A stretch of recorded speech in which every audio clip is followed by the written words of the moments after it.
Yeah, hey Sean, was wondering if you had a injury update on Deion Dawkins, Tyrell Dodson, Gabe Davis, Ty Johnson, and Rasul Douglas. Yeah, I don't have much, just because we got back so late. The medical guys are still going through it. But I'll have more for you guys on Wednesday. All right, and when Deion went out, Ryan Vandermark checks in. Obviously, hasn't spent time in the field much at all, if at all, this season. Fares well on that final drive, and then you see Deion come out and kind of embracing. What does it mean to you to have help foster kind of a culture that leads to that kind of brotherhood on the field? Yeah, that's unique and really a joy to watch, Alex. It's whether it's Rasul and Dane and the situation they were going through together, working through together, and then as you mentioned, Dion and Vandy, among others, right? So it's I think that's those are really good threads right there. And finally, the final timeout in the fourth quarter, called, I believe, with a minute and 5 seconds. What led to that decision to take the timeout so early in the fourth? Give me which one you're talking about. Our final timeout. Yeah, your final timeout. I'm sorry, in the second quarter, leading up to that uh, throw from Josh that was complete to Ty Johnson, and time ran out. And So you got and I apologize. End of the first half, final timeout. End of the first half. You call it with a minute 5 seconds, yeah. rather than waiting until a little bit later in that half. Yeah, so the approach there was we were going into a third down situation, wanted to make sure we had the right call, because that was a critical third down to put us potentially in scoring position there. So wanted to make sure we had a good call there, and then felt comfortable pretty much the rest of the way without having a timeout. Would we love to have had a timeout? Yes, but if you don't get that first down converted there, then it's a different story. So wanted to have our best call right there. All right, sorry for the mix-up. Thanks for your time. Yeah, sure. Coach Mookie Arkins, Wellful Sports 1080. Congratulations. Thanks, Mookie. Appreciate that. It's quite the outfit you're sporting there, man. Yeah, it's Victory Monday, so I guess I'll be in fit today. But nevertheless, Coach, man, Alex said it, how Vandermark just went out and stepped up. But just talk about the quality depth. I mean, Burfict, Rat, Hardy, Spector was out there like you didn't even miss a beat. Who would have thought that? Still probably would have thought Dotson was out there the way that he played, in Dane Jackson. That PU was huge at the right time. So just talk about, the quality depth and how they were able to, make some plays out there for you. Yeah, that's big. And I mentioned this after the game, Mookie, with those guys being ready to go and taking ownership of that responsibility for themselves, and coaches having them ready to go. And that just goes back to the process during the week of these guys paying attention, even though they're not the primary starter. They know all it takes is one snap, and they're in there, and they're going to be expected to execute. And those guys did a phenomenal job of just that. Absolutely, Coach. And after the game, everybody in the whole Bills Mafia world caught your interview with Sal, and you definitely did show some emotion, and it's well deserved, though. But you experienced a lot this season, Coach. Dual roles as a head coach and defensive coordinator. Team faced a boatload of injuries. You faced coaching change, and obviously it was a personal attack on your career. Yet you still arise above that occasion, put your team in position to win a fourth straight division title, Coach. So how does one's faith really express the gratitude of being in that place? Yeah, listen, that's what the job requires, right? It's a challenging job, and I'm fortunate that I've got good people around me, and led by my faith in the good Lord above, and I know that He's walking right beside me every step of the way. So, which I need, because it's not an easy undertaking, that's for sure. Absolutely, Coach. And we got William and Mary Bowl Part 4, Part 3. You and Tom on again, this matchup is for all the marbles. What's it going to be like matching up with your former teammate one more time? Well, I've got the utmost respect for Coach Tomlin, and we go way back, and we've got now 3, including myself, William and Mary alums on our staff, and I believe he has 2. And then Danny Smith, I believe, is special teams coach, worked there as well. So it runs deep, and we've played each other before. I'm sure we'll play each other again. But just happy for the school, happy for the recognition it's going to get. Coach, once again, congratulations. Good luck. Thank you. Hey, Sean, John Worrell. Hey, John. What are the challenges of facing a Mike Tomlin coach team? Well, they're extremely resilient. I think just he puts a lot on his leadership group, it appears, from the outside at least, and he has some veteran players on this team, and talented veteran players, and so I think that's really what you see when you watch his teams play over the years. And how impressive is it? Like he's never had a losing record in the NFL. I mean, do you marvel at that statistic, and what do you make of it? I do. He's one of the best coaches in the league, and I believe that. And he's been at this for a long time. Won a Super Bowl, and to your point, that he's been able to sustain success over a number of years. Last thing, maybe we've got it all wrong because we've all focused on the deficiencies of the Bills, turnovers and injuries and everything else. Maybe we've got it all wrong because this team seems to have, not that you want them, but this team seems to have embraced them in some ways and overcome and overcome them. Do you? I'm not sure if there's a question there, but do you get a sense of that?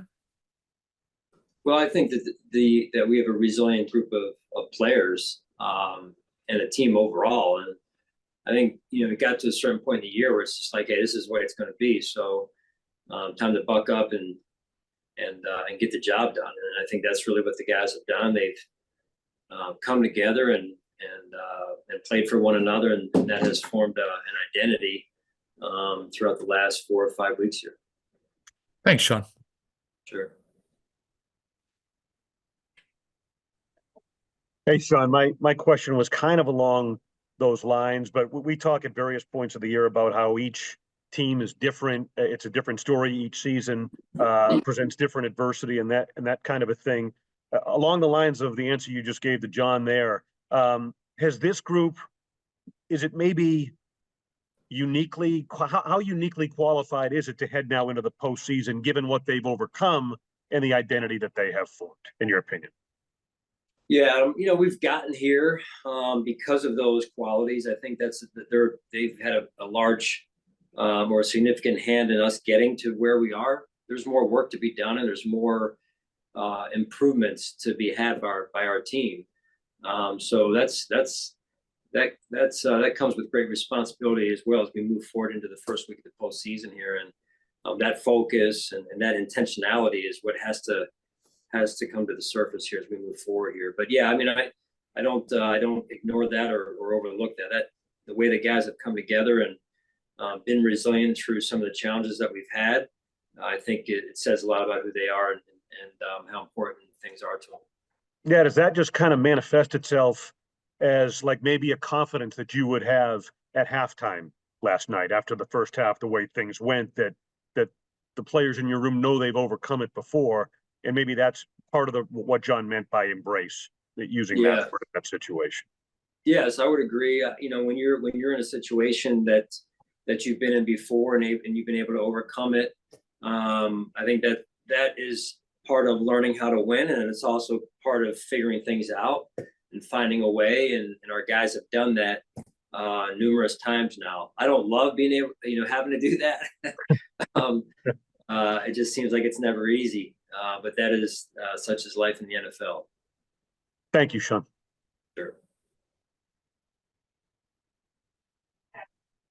Hey, Sean. Just before the bye week, you talked about wanting to dig deep to find out what was going wrong in some of the end of game scenarios that played you guys, in the middle part of the season. Now having, gotten stops on 3 of the last 5 games in the last 2 minutes, what do you think has been the biggest difference? What did you find in some of your studies at that time? Well, I believe it's never just one area, but we were able to uncover some things. I think our players were able to build some awareness on maybe what we can do better from an execution standpoint, and And then we've been able to work together on having a mindset when we take the field of confidence, but also what needs to get done and how soon it needs to get done in order to give us the best chance to win. I'm sure it's not easy in a situation like that with the game on the line, but how have you kind of found the sweet spot between being maybe overly aggressive or too soft?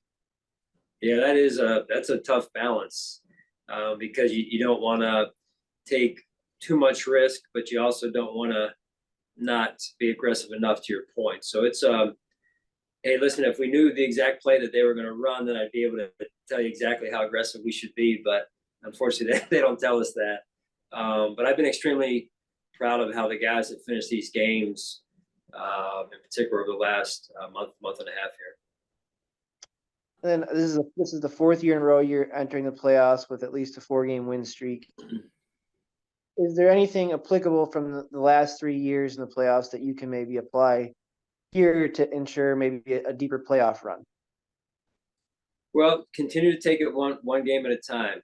I think that's big. I think it's we got a good football team coming in here who is very resilient, very well coached. They have a talented roster, and this is going to be a good football game, and we've got to prepare for that. So we've all the respect in the world for them, and they handled us rather easily in the preseason, to be honest with you. So we've got some work to do here. Thank you. Hey, Coach, you made the decision in the fourth quarter to challenge the Tyreek Hill catch. I was just wondering what you saw on that play in that split second to go ahead with the challenge, and then how beneficial was that, because that set up the punt and then Hardy's return for the touchdown. Yeah, no, I appreciate you asking that. No, that was a great challenge. I got a couple guys upstairs and Mark Lubick and Jerry Bergman and Dennis Locke do a great job giving me some information there. And sometimes we get a replay on the video board, other times we don't, and they see it on TV with the TV feed upstairs in the booth. So that was great communication on their part, and we were able to win that one, which ended up being a pivotal moment in the game right there. And then you had 2 fourth down calls to go for it on the final offensive drive. One that you picked up and one that didn't convert. But just what was your trust level like in the offense in that moment to pick up in those spots? Yeah, they're all different, right? Every situation's a little bit different from another, but felt like we wanted to be aggressive there. There's certainly a high-powered offense, and although our defense was playing extremely well in the second half there, not giving up any points, I felt like still that we wanted to be aggressive and try and end it on offense, and we were 1 for 2 there and came within a whisker of being 2 for 2.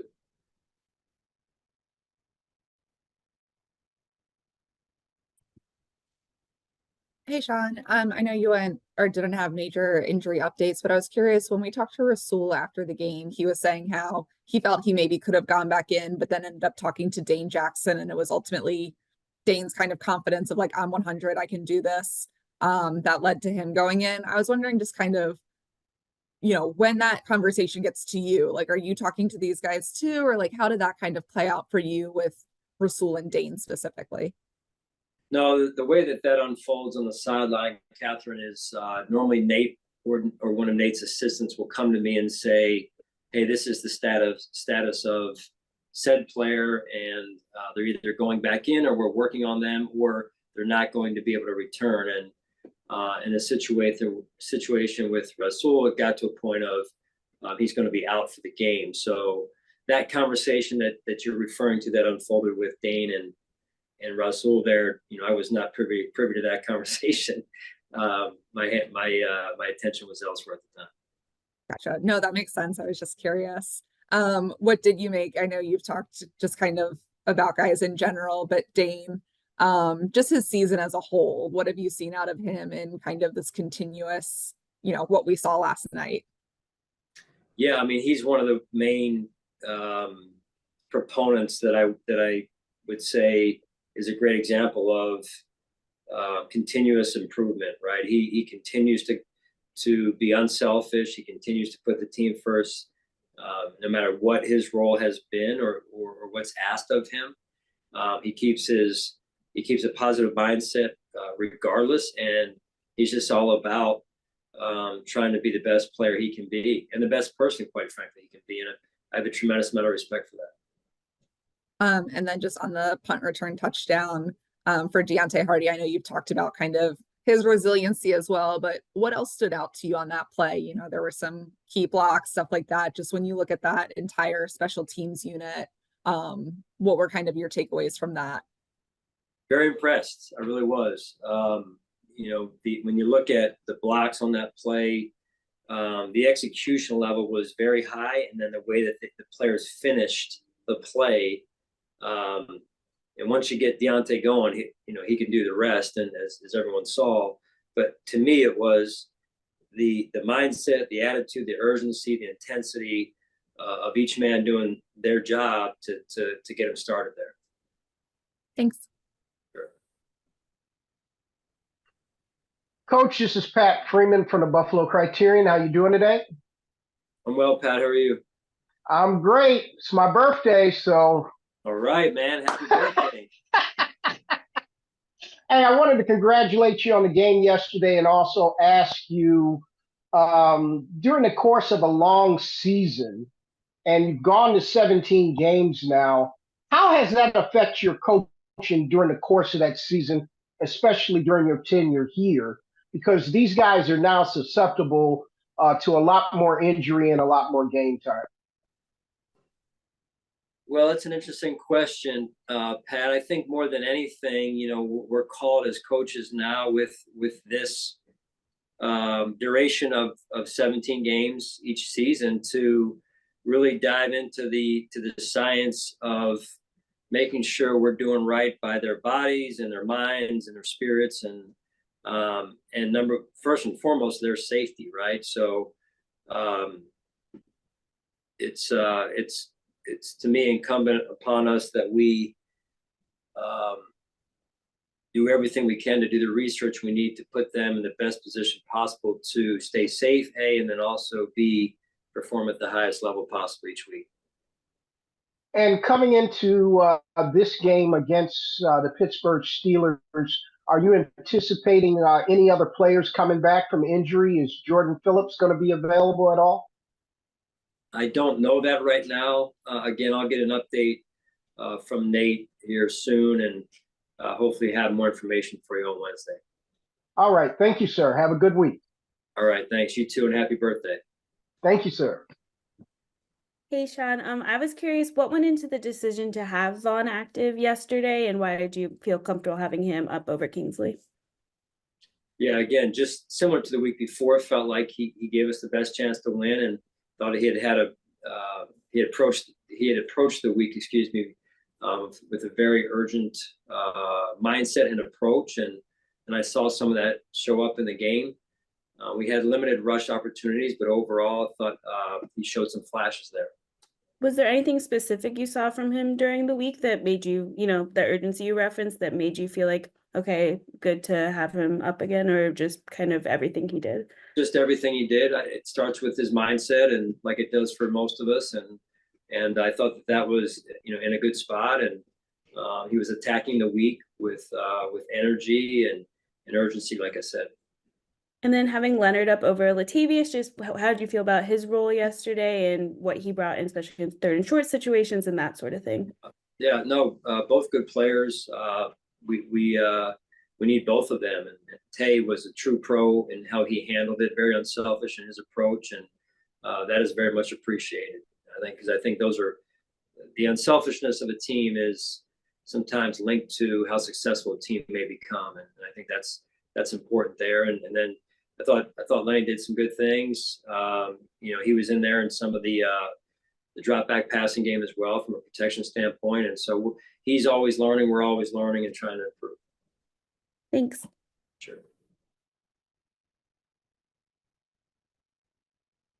Good afternoon, Head Coach Sean McDermott, George Redney, Challenger Community News. Good afternoon to you. Good afternoon, George. How are you? Good. Hope all is well with yourself as well. Thank you. It is. My first question is, how big of play was that where Dane Jackson actually took the penalty where it looks like Tariq Hill was going to beat him on a slant pattern, and he ended up getting called for a penalty on it, and then the very next play you had the interception by Taylor Rapp on the very next play. How big a play was that penalty by Dane Jackson as it turned out? Yeah, I believe it was 2 plays later, but you're right. That was a situation where we didn't do a great job communicating. We were a little bit out of line there with our alignment and technique, and not Dane's fault. It's more than anything communication coming from the sideline from me into the guys and getting the calls. So things were going a little bit fast there, and so obviously that got called, and don't want it called, but it's better than getting beat, for a touchdown. Exactly. There. So smart play by Dane. Yeah, whenever there's a chance to take what you would call a good penalty, that seems surely the case. And my last question for you, it seems like Josh Allen seems to be really hyped up for every game, every week it seems to be. And it seems like once he gets hit a couple of times, he seems to settle down and then gets into a groove. Is there any way maybe to help him with getting him to be a little more relaxed once that when the game first starts, especially in that first quarter of games? Yeah, I mean, I think I'll just hit him in the locker room a couple of times and get him lathered up a little bit, right? Yeah, exactly. Or some. I was thinking maybe some yoga or something to relax him a little bit. Yeah, you send your ideas in, and we'll try everything, right, to get him settled down there, though. But he's a heck of a competitor, and I think everyone saw that last night, particularly in the back half of that game. Absolutely. Hey, thanks for your time, and good luck this coming weekend, Coach. All right, thank you, George. Appreciate it. Hey, Coach. Thank you for taking the time to chat with us. I just wanted to go back towards the end of the game. You did an interview, I think, with Sal on the radio after the game, and he had you turn to Bills Mafia up in the stands, and it kind of sounded like in that moment, maybe a little emotions were getting to you. I was just asking if you could take us through kind of what went into that, why maybe you got caught up in your emotions a little bit, and just having them in that away game atmosphere, and why that was so significant in that moment. No, I don't know what you're talking about. I was not emotional. No, I mean, listen, it was a great win for our organization, great win for our fans, both those that were there and those that weren't. But to turn around, I mean, you don't, as a coach, you're so in the moment. We're fighting, every play to try and get the result we're looking for, and then you don't realize the amount of people that are there to support our team and support you. And I mean, I think it's just to me symbolizes how special Bills Mafia is, and the lengths that they go to support their team that they're so passionate about. And this place is unique because of that. From the moment you got here and, breaking the drought to, what you guys have accomplished with 4 AFC East titles now, the shift the organization has made with that, does just the way that, the players have responded to this fan base and everything like that, does that ever get old? Kind of think I know the answer to that one, but no way. No way. I mean, this is, like I said, as passionate of a fan base as I've ever been around, and to me that really exists in the NFL.